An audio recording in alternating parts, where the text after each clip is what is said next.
Pulso Latino es presentado por Discover it for yourself. Frisian Flag. Hoy en Pulso Latino.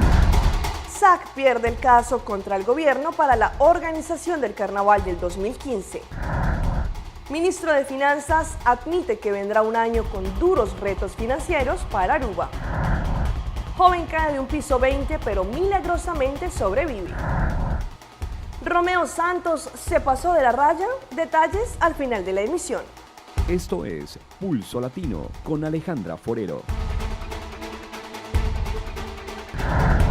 Hola, bienvenidos a una emisión más de Pulso Latino. Gracias por su sintonía. Soy Alejandra Forero y damos inicio a nuestra emisión con noticias locales.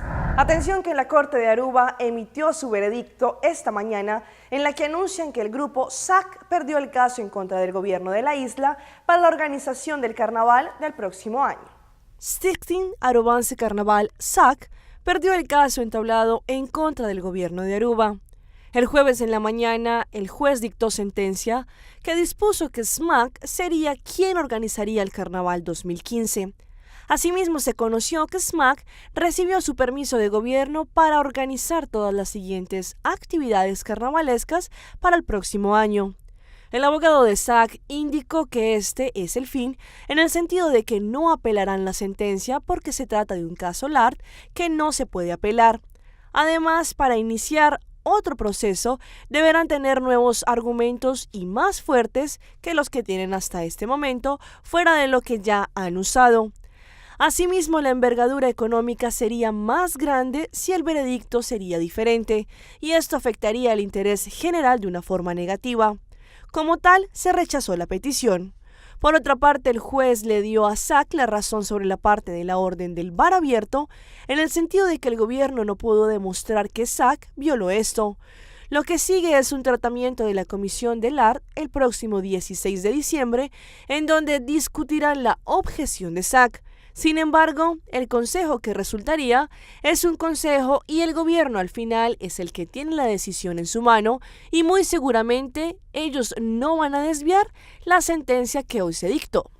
En otras noticias, el ministro de Finanzas, Ángel Bermúdez, aseguró que el próximo año será un año con grandes retos para lo que tiene que ver con la economía de la isla. Después de cerrar un 2014 con problemas económicos, medidas gubernamentales y una difícil situación financiera, el ministro espera que el próximo año, bajo su manejo, se puedan hacer las reformas financieras para poder llegar a un presupuesto balanceado. Después de finalizar el proceso del presupuesto de Aruba del 2014 y su versión supletoria, las tareas para el presupuesto 2015 continúan. El ministro de Finanzas, Ángel Bermúdez, hizo una petición a CFT Supervisión Financiera para su asistencia, consejo y apoyo para el concepto de ley del presupuesto 2015, lo cual recientemente quedó acordado entre el gobierno de Holanda y el de Aruba. Aparte de esta asistencia, la reforma del aparato gubernamental, la reforma del sistema fiscal y de los sistemas presupuestales quedarán cruciales por el manejo del ministro Bermúdez para el año entrante, pues el mandatario de Finanzas puede estar tranquilo que por este año ya quedó aprobado tanto la ley de fondo de pensiones como también la ley para el fondo del AZB, que era un aporte necesario para las reformas de su manejo. A pesar que aún puede reinar alguna incertidumbre en la comunidad por las posibles medidas del 2015, el mandatario es consciente que el próximo año será uno que traerá grandes retos para el gobierno de Aruba, tanto en la reforma del sistema presupuestal como el Consejo Fiscal que será supervisado en este proceso. El ministro Bermúdez expresó que continuará con el manejo financiero estringente para seguir reduciendo gastos durante el 2015 y los próximos años para poder lograr llegar a un presupuesto balanceado en el año 2018. Ya estamos en diciembre, época en que también los fuegos artificiales hacen su arribo a la isla, pues al parecer en este año, aunque se hizo un pedido mayor que el del año pasado, debido a diferentes sectores, se podría presentar una escasez de este tipo de pólvora. Con entre otros un container de fuegos artificiales llegando tarde y un container que entró sin documentos necesarios, al parecer la situación de la pólvora en este año está con bastantes problemas. Asimismo, se conoció que hay una gran cantidad, más de lo normal, de containers de fuegos artificiales en camino. La cantidad exacta no es conocida, pero el hecho es que la mayoría de ellos están llegando tarde. Para lo que están entrando sin documentos necesarios, esto podría tener consecuencias para estos importadores. En estos tiempos, normalmente se debería tener todos los containers de pólvora ya en Aruba, para así poder ser controlados, procesados y guardados en los depósitos. Pero esta vez las cosas cambiaron debido a los problemas que hay en China y que puso que estos containers, la mayoría, estén llegando tarde a nuestra isla. Esto pone que hayan problemas de control con toda la pólvora. Se podría conducir a una limitación de containers y así que ellos puedan recibir luz verde para salir al mercado. Y muy seguramente muchas personas que la han tenido en su mano tienen que volverlas a chequear para reconocerlas. Les hablo de las nuevas monedas de 1 y 5 florines que desde mediados de noviembre entraron en circulación y que aún no han sido reconocidas por muchas personas, a pesar que siguen funcionando las anteriores. Aruba desde el pasado 13 de noviembre cuenta con 2 nuevas monedas, pero no hablamos de un nuevo valor, sino de la moneda como tal. Esta, con la designación de 1 y 5 florines desde noviembre, lleva consigo la cara de Su Majestad Rey Willem Alexander después de una petición del gobierno holandés al de Aruba. Pero la situación es que aún muchas personas no se han acostumbrado a tener el rostro del rey de Holanda en sus carteras y tienen que chequear más de cerca para ver si la moneda coincide con el florín. Se han podido observar cómo personas acercan la mirada hacia estas monedas con su nuevo diseño. También se conoció que el próximo año Aruba tendrá una nueva moneda, la de 2 florines con 50 cent. Damos inicio a nuestra ronda internacional. En Medellín, un hombre que, según las autoridades, intentaba suicidarse, se lanzó desde el piso número 20 de un edificio y milagrosamente sobrevivió. Esta es su historia. El joven pudo haber caído sobre el pavimento o sobre las rejas que cercan la urbanización donde reside, pero luego de intentar suicidarse, lanzándose desde el piso número 20 de un edificio, terminó encima de este vehículo.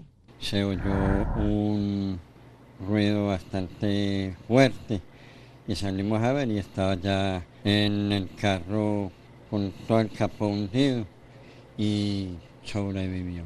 Aseguran las autoridades que después de su caída, el joven quedó plenamente consciente, al punto de poder dar su nombre, dirección y datos a los socorristas que lo trasladaron a un centro médico. Se dispuso de la ambulancia de la Secretaría de Salud y recogimos pues al muchacho que se había caído de un piso 20, lo trasladamos pues a la clínica de Occidente. En este momento y según el parte médico, el joven se encuentra bajo pronóstico reservado después de caer desde una altura aproximada de 40 metros. Las polémicas corralejas que se realizan en las ferias de algunas poblaciones del Atlántico en Colombia volvieron a dejar heridos, pero esta vez las fiestas populares se realizaron en el municipio de Manatí. En las imágenes se observa cuando un joven de camisa blanca corre para salvarse del ataque del toro, pero no logra entrar al escondite. El animal lo alcanza, lo levanta con los cuernos y luego lo lastima con las patas. Este otro hombre de camisa azul espera sentado al toro para clavarle 2 banderillas, pero el animal lo arrastra por la arena.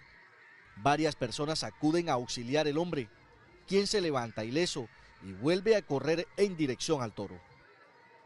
Estas corralejas se realizaron en las poblaciones de Isabel López y Manatí en Atlántico, en el marco de las fiestas patronales durante los últimos 4 días. De acuerdo al grado de alicoramiento durante las festividades, como que le da mucho ánimo y se meten a los toros por tratar de lucirse o tratar de ganarse a veces unos pesos. Uno de los heridos, que fue remitido al Hospital Cari de Barranquilla, narró los momentos que vivió cuando fue alcanzado por el toro. Cuando voy a meterme, tropiezo con la barriga de un muchacho y me quedó la mitad del cuerpo afuera, que fue el pie. De la cintura para afuera y él me agarró el pie y me sacó. Este hombre de 25 años recibió una grave herida en la pierna derecha. Comprometió arteria y vena femoral, ingresó al quirófano del Hospital Universitario Cari, donde se hizo corrección de las lesiones. En este momento el paciente se encuentra estable. La mayoría de heridos ya fueron dados de alta de los hospitales de Sabana Larga y Manatí, a donde habían sido trasladados. Atención que el Congreso de los Estados Unidos aprueba imponer nuevas sanciones a Venezuela. La Cámara de Representantes apoyó la iniciativa del Senado contra funcionarios del gobierno del presidente Nicolás Maduro.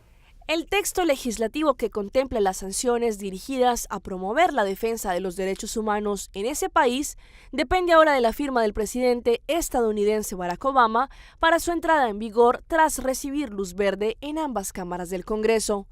Tras la aprobación a viva voz por unanimidad hoy en la Cámara Baja, el presidente del Comité de Asuntos Exteriores de la Cámara, el republicano Ed Royce, dijo que con la decisión del Congreso, Estados Unidos envía un mensaje contundente de apoyo a todos los venezolanos que anhelan libertad, democracia y el imperio de la ley. No hemos permanecido en silencio ni lo haremos frente a acciones del gobierno venezolano que violan los derechos humanos, las libertades fundamentales y las normas democráticas, sostuvo un portavoz. Durante meses, la administración Obama se opuso a aumentar las sanciones contra el gobierno venezolano en respuesta a los episodios de violencia y represión que se desencadenaron en el país desde las manifestaciones estudiantiles del pasado febrero, con la esperanza de que la oposición y el gobierno acercaran posturas. La Casa Blanca había reiterado desde que comenzaron las protestas en Caracas, en las que murieron más de 40 personas, que la resolución del conflicto debía resolverse de manera interna y negociada. Sin embargo, el gobierno de Estados Unidos decidió en julio pasado finalmente suspender las visas de algunos funcionarios venezolanos después del fin de las negociaciones y tras el último encontronazo entre Caracas y Washington por la puesta en libertad del general venezolano Hugo Carvajal, reclamado por la justicia estadounidense. Es el momento de una pausa comercial, pero no se despeguen porque ya regresamos con más información aquí en Pulso Latino. En breve. El Tino Asprilla recibe amenazas de muerte en su contra. River Plate celebra el triunfo de la Copa Sudamericana.